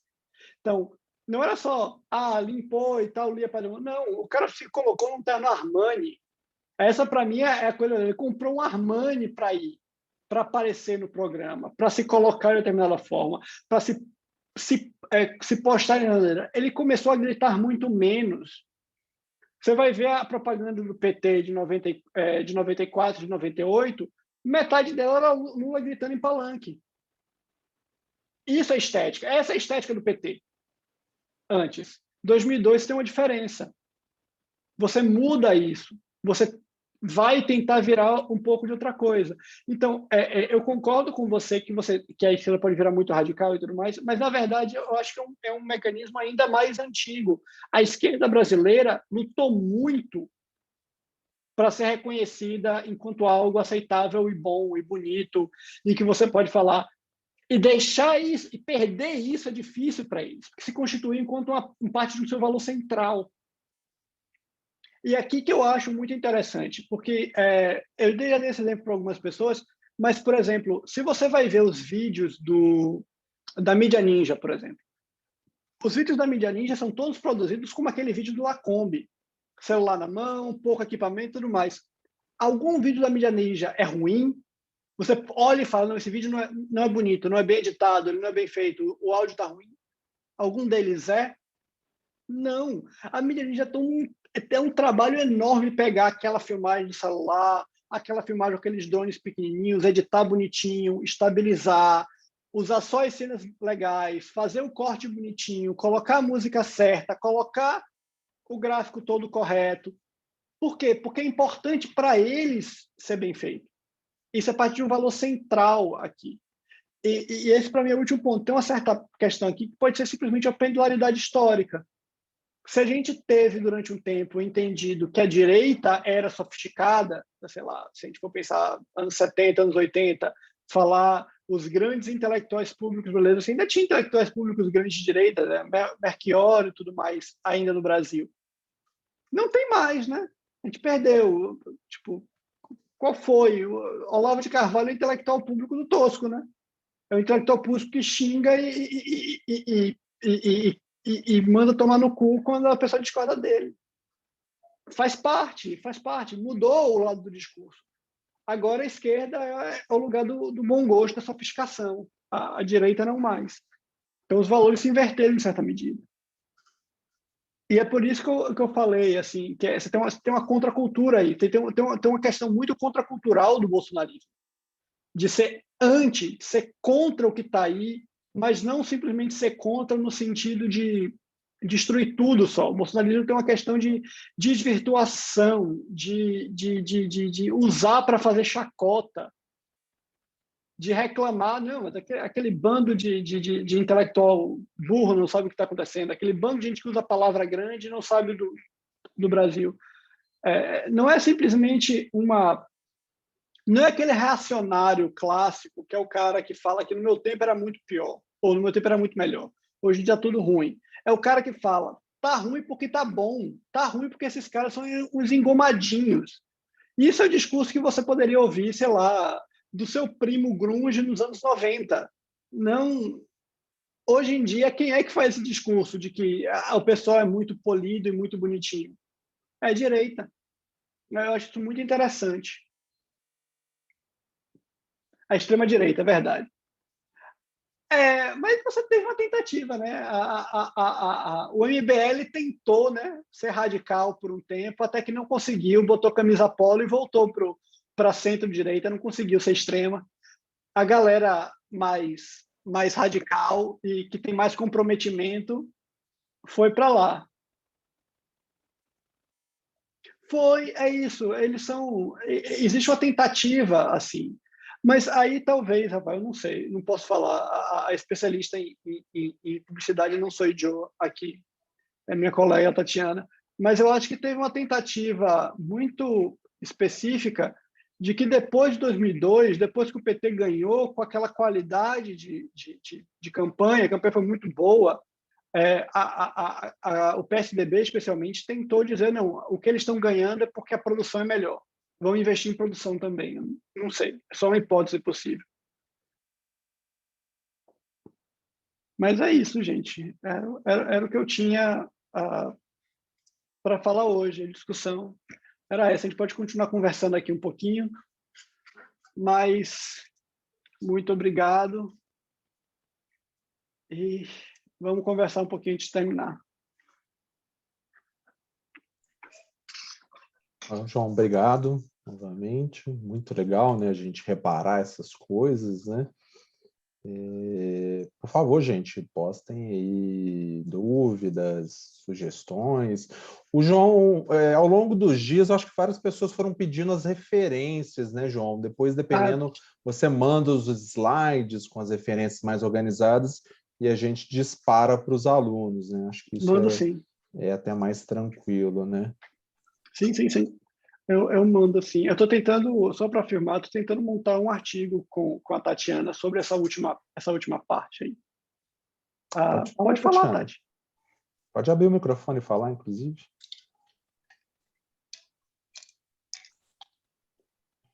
Não. Meu fone está meio ruim. E agora? Estamos ouvindo. Agora está melhor. Pronto, então, na verdade, Sena, eu queria que você voltasse um pouquinho essa questão do realismo. Tá. No chat, porque eu fiquei pensando, né, assim, bom, o Tosco é uma categoria da representação dessa direita, né? Ok, eu consigo concordar com isso, mas eu fico pensando que isso gera um efeito de real, isso gera um efeito de autenticidade, né, que me parece que é uma estratégia política muito eficiente nesse momento. Mas o Tosco é a única maneira de se construir o realismo? Eu imagino que não. E aí eu fico pensando exatamente naquilo que vocês conversavam, né? Assim, as campanhas de 2002, por exemplo, do PT, que eram super bem produzidas, no entanto, geravam um efeito muito semelhante de gente como a gente, né? O Lula, ok, ele, enfim, se tornou um tanto quanto mais civilizado, pelo menos a sua imagem, né? Naquele momento, porque isso era necessário, mas ele não deixou de ser, né? Enfim, nesse sentido. E aí eu fico pensando também assim, sabe, primeiro, será que a gente não tem que pensar esse realismo, pelo menos na comunicação política, muito mais como uma categoria que é intersubjetiva mesmo? Assim, esse realismo, ele não se constrói puramente nos textos, né? Eu acho que a gente tem que olhar para fora, né? Aí numa dimensão pragmática mesmo, se a gente quiser entender, por um lado, né? Assim, por outro lado também, assim, será que existe uma outra estratégia compositiva possível do ponto de vista político? Não dá para ser ficcional, né? Assim, bom, ficcional não é a melhor palavra, mas não dá para ser, como é que eu posso dizer, sei lá, a gente não dá para ir para o gênero do fantástico, né? Não dá para a gente sair muito, né, do realismo, quando a gente pensa em representação eficiente do ponto de vista... Mas, só para falar uma coisa, essa parte que eu acho que eu discordo, e essa, para mim, é a chave para diferenciar a campanha do PT de 2002 com o bolsonarismo agora. A campanha do PT em 2002 vendia o futuro. Ela era realista, mas era uma campanha sobre esperança. Era uma campanha sobre mudança. Era uma campanha sobre o que ia acontecer. Por exemplo, e para mim essa foi a grande chave da mudança do PT de 94, 98 para 2002. 94, 98 era uma campanha falava sobre a esperança, mas a campanha era focada nos problemas, nos traumas, na violência, na desigualdade, na pobreza. Quando você vai para a campanha de 2002, era para dizer tirar o país da pobreza, sair daqui, melhorar. Então, não é o fantástico no sentido do maravilhoso, mas é o realismo do que pode ser. E aí eu acho que está aquilo que eu falei mais cedo. O bolsonarismo entende o Tosco como real, porque a visão dele da realidade é uma visão de degeneração. O hoje em dia é degenerado. a nossa vida é degenerada. Logo, se a vida é degenerada, por que eu vou tratar ela bem? Então, isso é uma questão quando você falou dessa inteligibilidade, os valores os valores políticos, nesse caso, o racionalismo, de achar que o passado é melhor do que o presente, se impõe enquanto categoria estética. Ele aparece no texto enquanto tosco, mas o valor é o reacionário. E eu acho que é por isso que você tem toda essa ideia da campanha bonita do PT e dessa visão das pessoas. Porque você vai ver, mostrava a pobreza, mas mostrar pobres felizes, gente tentando melhorar de vida. Era todo esse discurso, e a estética de beleza e a estética do bem feito ajuda a vender o discurso. Você não vai vender pessoas dizendo que vão melhorar de vida mostrando cenas mal feitas, cenas ruins. Então, essa relação entre estética e retórica, eu acho que é o ponto. Eu concordo que o realismo acaba sempre caindo nessa questão de intersubjetividade, dos valores a serem apresentados ali. As ideologias estão embutidas, eu concordo. Mas você tem como posso falar, uma ligação aí, que é uma ligação sobre como eles enxergam o mundo. O tosco está ligado para o mundo degenerado. Então, o mundo real é um mundo ruim. Quando você tem a esquerda pode fazer isso, mas a ideia mais central é que você está representando o real, você está representando o real imaginado, o real proposto, o real possível. Que, para mim, por exemplo, é o contrário de quando você vai falar do cinema marginal ou do teatro oficina, que eu mencionei mais cedo, no final dos anos 70, ou no final dos anos 70, que você tem a tentativa de mostrar como a realidade era ruim. Então, o tosco cabia. O mundo é degenerado, o mundo é ruim, o mundo é tosco. Então, o realismo é mostrar esse valor.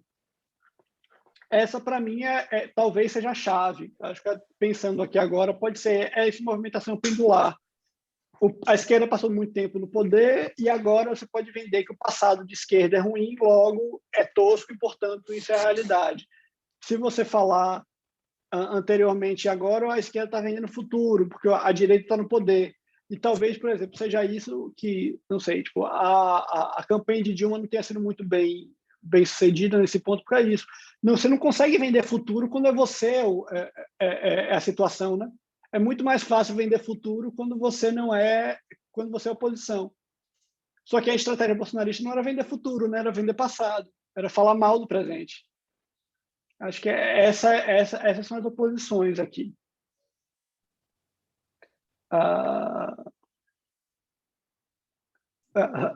O João está falando que Ciro montado numa onça, mas aí, Ciro, aí já é o Putin, aí já é outro tipo de...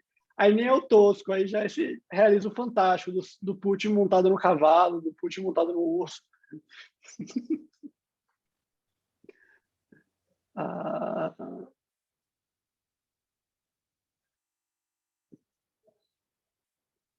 Daniel falando do filme do Chile. Eu não sei, Séfora, se é superficial no realismo. E é isso que eu estava meio que reclamando um pouquinho. Não diretamente com Rosana, com a ideia de que só Lula pode ganhar de Bolsonaro e tudo mais. O primeiro passo, e essa é a pergunta a priori, fazendo o que Rosana, inclusive, pediu, a gente tem que admitir que eles vêm assim. Que tem uma parcela significativa da população que enxerga a realidade desse jeito, que sente a realidade desse jeito, que vivencia a realidade desse jeito. Se a gente ficar dizendo que eles são superficiais e que eles são ruins, na verdade a gente está brincando, a gente está jogando com o que eles acham da gente. Aquele bando de acadêmico ali, tal, tudo snob, não se importa o que a gente comum pensa e tal. Então eu acho que tem mais ou menos isso. A produtora Brasil Paralelo, sim. Mas a Brasil Paralelo, eu não sei, eu nunca tinha visto os vídeos dele, eu via muitos textos dele circulando. As imagens e tal, eu nunca tinha visto vídeos dele, eu estou fazendo vídeos também. Mais alguém tem alguma pergunta, gente? Eu vou ficar lendo aqui o chat, o chat correu. Eu estava conversando com Tatiana e com Rosane e o chat correu. Foi para outro lugar. Ai. Vamos garantir um print aqui das... Bora. Abram aí. Pessoas, quem quiser aí aparecer. Eu acho que eu só consigo tirar 50 pessoas, tá, gente? Postar nas nossas redezinhas e, claro, marcar essa primeira turma, né? O pessoal já está pedindo a segunda, João, então já vai preparando aí. Eu acho que devia ser um pouquinho mais longo. Na verdade, originalmente ia ser, Rosane, mas aí, como a gente ia testar, não sabia qual que ia ser o nível de interesse, né? E vocês viram que quase que não coube, né? Teve dia de 95 pessoas. Aí a gente decidiu por esse formato mais curtinho, né, João? O medo, na verdade, Rosane, era que a gente ia fazer um curso interno para o grupo de Rafael, a gente ia ter mais tempo de fazer teste, mandar a galera fazer exercícios e tal. Aí, quando decidiu fazer junto com o evento, aí virou uma coisa só, a gente decidiu coincidir o tempo do evento com o tempo do curso para funcionar. Então, vai tirar aí, João? Posso. Só que é isso. Eu só consigo, acho que, pegar um número limitado de pessoas. Deixa eu ver aqui. 5 por... Eu consigo pegar 30 pessoas. Isso, tem que tirar vários, eu peguei aqui o segundo lado. Todo mundo tem que ficar sorrindo meio aleatório, sem saber qual é a hora que vai estar sendo tirado o seu... Não, mas isso é melhor para mim. Sabe que eu gosto de fotos cândidas. Pronto. Tirei foto aqui das duas telas. Grampear um sorriso na cara, né? Grampeia um sorriso na cara e fica, né? Tipo isso. Você responde até meio sorrindo assim. Já terminou, gente. Já parou. Fabiano, que está com a mão levantada aí, pode falar. João, era só para desenvolver essa questão da Brasil Paralelo, que inclusive eu mencionei que é meu objeto de estudo no mestrado. Porque a Brasil Paralelo parece que está num limbo dessa discussão, tanto estética quanto retórica, né? Como você mencionou também na questão da imagem, que ele se encontra num ambiente que, assim, para quem trabalha com audiovisual, para quem tem algum contato com o cinema, assiste o material da Brasil Paralelo e faz, tem problemas. Sim, tem coisas que não precisavam ser dessa forma. Tipo, eles usam muito material, no caso, né, o documentário que eu estou pesquisando é o 7 Denúncias, as consequências do caso Covid-19, que eles lançaram em junho do ano passado. E aí, tipo, eles usam muito desses material de site de arquivo de imagem, sabe? Tipo, aqueles vídeos genéricos, tal, assim, o filme inteiro é isso. E eles entrevistaram, sei lá, 4 pessoas, ou foram 5 pessoas, e é um documentário de 2 horas. Então, eles se baseiam muito nessa estrutura expositiva do documentário, os caras escrevem o roteiro, eles mesmos narram o roteiro que eles escrevem, e eles acabam se baseando nas falas de pessoas que acabam reiterando o que eles mencionam, né? E aí, assim, só que para quem assiste, faz, meu irmão, isso é incrível, e que material fantástico e tal. Só que, assim, como eu falei, principalmente a retórica dos caras é pau, bicho, porque eu mostrei hoje numa aula do mestrado, tipo, 1 minuto de vídeo.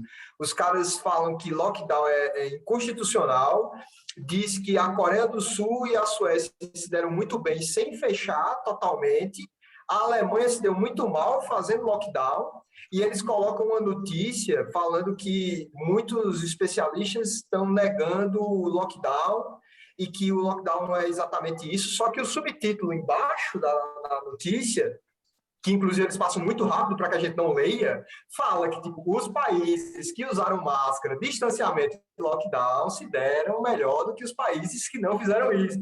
Então, assim, é pau. Assim, eu acho que o que a Brasil Paralelo está fazendo é complicado de se discutir, inclusive, porque é difícil você contra-argumentar um documentário, sabe? Não é como uma fake news que você recebe no WhatsApp, que você faz, não, é fake, tá vendo? Isso aqui é tal. Documentário, bicho, é pau. E aí, o que eu queria trabalhar muito era sobre essa questão da discussão da retórica mesmo, assim.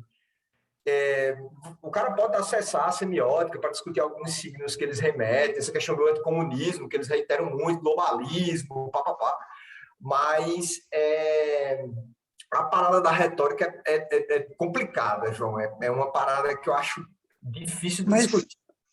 Mas eu concordo, Fabiano, mas eu acho que tem uma questão aí, que talvez seja a questão que eu não cheguei a mencionar diretamente na coisa, mas eu acho que tem uma predisposição a.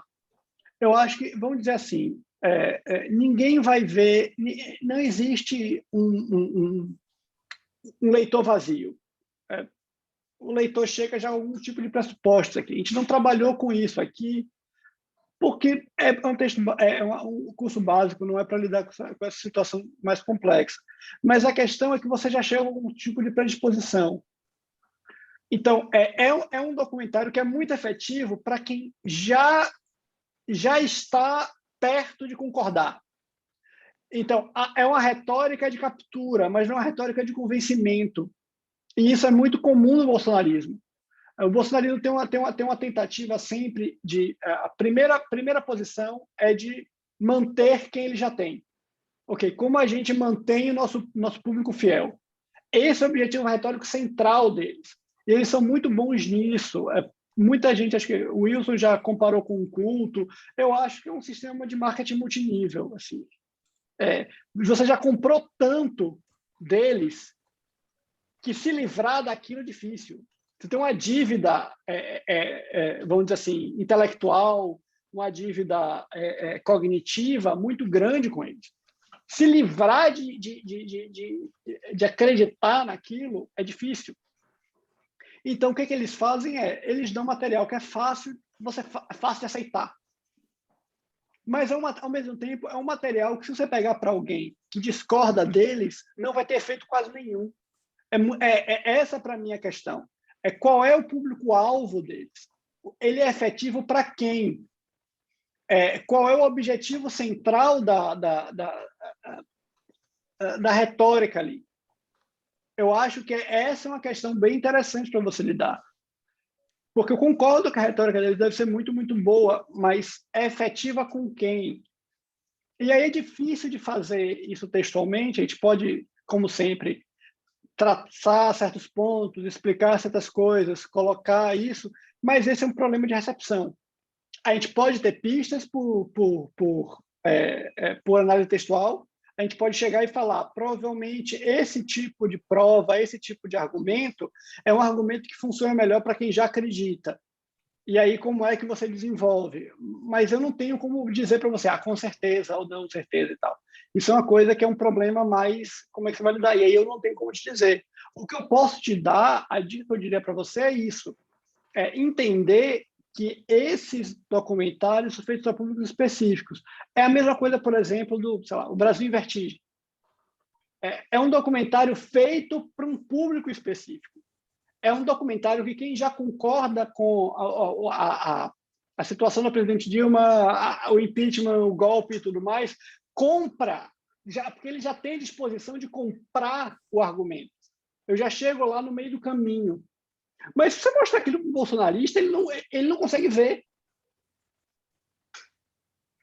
Por quê? Porque ele não é feito para convencer o outro lado, ele é feito para reforçar as trincheiras.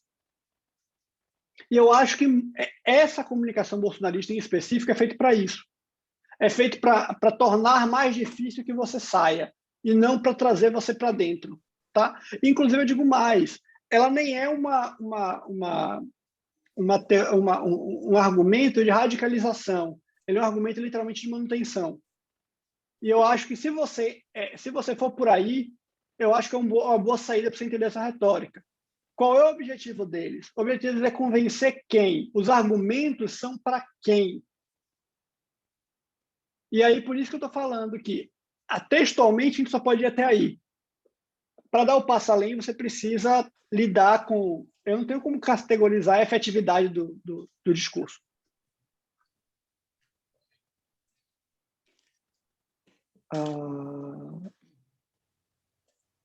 Martim mandou uma coisa aqui para mim. Sim, Martim, mas veja que existe aí essa ideia, o Martim está colocando aqui uma pergunta sobre esse teórico classicismo de uma parte dos conservadores, de que tem que retornar uma estética clássica e tal. Isso é verdade, Martim, mas perceba que são coisas diferentes. Ninguém ali se diz artista. Ninguém ali diz que vai construir um prédio. Ninguém ali está falando. São coisas diferentes. Eles estão falando da realidade, eles estão falando da verdade, eles estão falando de outra coisa. A estética ali está sublimada na moralidade, na ética para eles. Não é a estética da arte. A estética da arte é outra coisa. Mas, juntando as duas, tanto essa ideia de que a estética atual é ruim, quanto essa ideia do tosco, está a ideia de degeneração. A arte atual é degenerada. A realidade atual é degenerada. O modo como eles, vamos dizer assim, o antídoto que eles propõem para isso é diferente, mas o discurso é muito parecido, a retórica é muito parecida. Não, Catarina, eu acho que funcionou durante muito tempo. O PT era o partido contra a corrupção, o PT era o partido a favor dos pobres, o PT era o partido que ia reformar o país. Funcionou até não funcionar mais. Aí não é para mim, aí é para os colegas de ciência política falar. Eu posso dizer que funcionou até não funcionar. O porquê não funcionou exatamente dessa sua política do país. Mas acho que a Cristiane estava com a mão levantada. Então, mas já descambou para outro lado, é que a gente ia reforçar, a Karina e eu, Fabiano, também estamos olhando esse vídeo do site Denúncias do Brasil Paralelo. A gente está fazendo uma disciplina de desinformação, descrédito na ciência aqui no PPG-Com da UFPR, e daí quando você faz a busca por documentos mais longos, vídeos mais longos que tenham legendas e relacionados à Covid Brasil, ele é o primeiro que aparece com mais visualizações, mais de 1 milhão, mais de 8 mil comentários. Então, foi assim que a gente chegou nesse vídeo.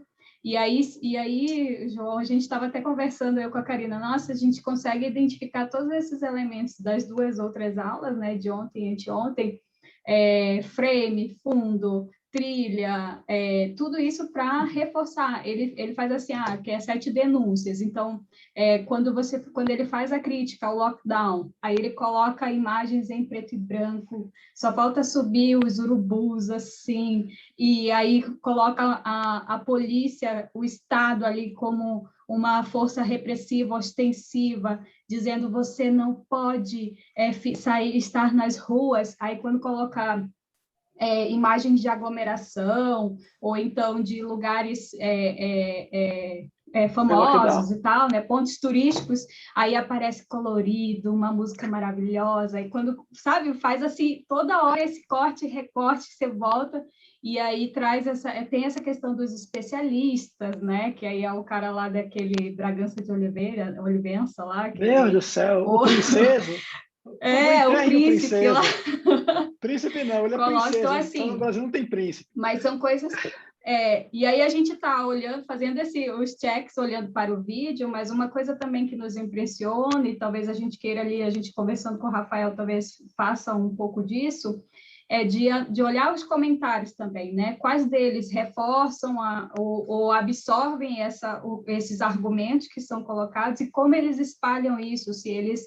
né, se eles se comunicam, claro que vai ter muito robô ali de comentário, mas tem, por exemplo, mais de comentários que tem 145 likes, então na última coleta que a gente fez, dava para fazer assim, quem concorda e quem discorda, né, e quais ramificações. A gente deu uma jogada ali rapidamente em alguns softwares de análise de conteúdo e tal, né, e aí a gente já conseguiu fazer algumas, né, mas o teu curso e as 2 outras aulas, né, ficou muito claro quais são os elementos visuais que eles utilizam para reforçar esses argumentos e toda a questão da retórica. E aí, claro, comunica um pouco com a pesquisa, com o artigo que o Newton, né, a gente até rolou, que você viu ali da análise de retórica, né?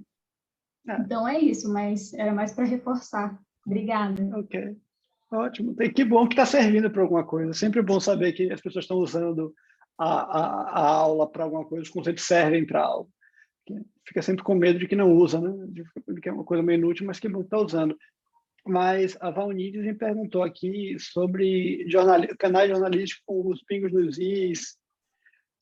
Eu não sei se são robôs necessariamente, Valnides. Eu acho que sempre desconfio que tenha, mas eu não tenho como medir. Aí, o especialista nisso não sou eu, o especialista nisso é o João Guilherme Bastos dos Santos, que é o outro pós-doc aqui no NCT. Ele que trabalha com esse tipo de análise. A palestra dele ontem foi maravilhosa, ele é maravilhoso ele. Então, ele é que trabalha com esse tipo de análise de rede, análise de valência. Ele está agora cuidando de um projeto sobre bots e tudo mais, então ele é um especialista nisso. Não me meto no que eu não sei. Eu acho que tem. Eu acho que é possível que tenha, porque eu acho que o número de visualizações, acho que em todos esses canais, tirando do Lacombe tem muita visualização. Todos esses canais têm visualizações muito mais baixas do que se esperaria pelo número de assinantes. Então, mas eu não tenho como dar definitivamente uma ideia. É ou não é? Catarina, essa arte do cinema, ele é difícil de achar mesmo, tá? A Unicamp lançou o livro há um tempo e depois, acho que ele saiu, acho que eles não fizeram a reimpressão ainda. Eles chegaram a lançar em PDF, eu acho, uma vez, mas acho que no site da editora, não sei se ele está vendendo. Agora o livro é caro, porque o livro é um calhamaço de 700 páginas. Um negócio enorme, porque é uma coisa que a gente não tem aqui no Brasil, que é a ideia de livro-texto. Então, ele é o livro para você dar uma disciplina com ele. Então, ele é um negócio enorme, assim. Eu não sei como é que tá. Eu tenho a versão dele em espanhol. Se quiser, eu passo para ele depois. Tá? Ok, eu mando o link junto com o... Então, gente... Vamos pensar algum jeito, João, que a gente edita os vídeos, né? Torna disponíveis nos canais, né? Compad, no CT. E aí, às vezes, você também pendura os slides e a gente coloca na descrição dos vídeos, né? Clássico, né? Claro. Os slides juntos, que aí fica até fácil para a pessoa recuperar, né? Ou até, eventualmente, relembrar. Claro, pode ser. Eu mando isso junto. Mas aí, só para deixar o pessoal alerta, isso talvez ainda demore alguns dias, porque literalmente vamos ter que editar esses vídeos, né? O João estava me alertando que aqui na exibição ficou tranquilo, né? Mas que na gravação os vídeos que ele exibiu ficaram um pouco mais lentos, né, João? Ficaram um pouco desconfigurados, né? Então a gente deve precisar aí pelo menos de algumas 2 semanas para fazer isso. Então não se preocupem, depois a gente até avisa quando isso estiver no ar para vocês. Então, mas de novo agradecer pelo espaço que Rafael e o grupo deu. Espero ter sido uma coisa boa para inaugurar esse tipo de espaço dentro do grupo. E eu espero ver vocês logo. Não sei se é uma nova edição do curso ou em uma coisa nova, mas vamos trabalhar em conjunto mais. Muito obrigado. Não, vamos sim, João. Eu acho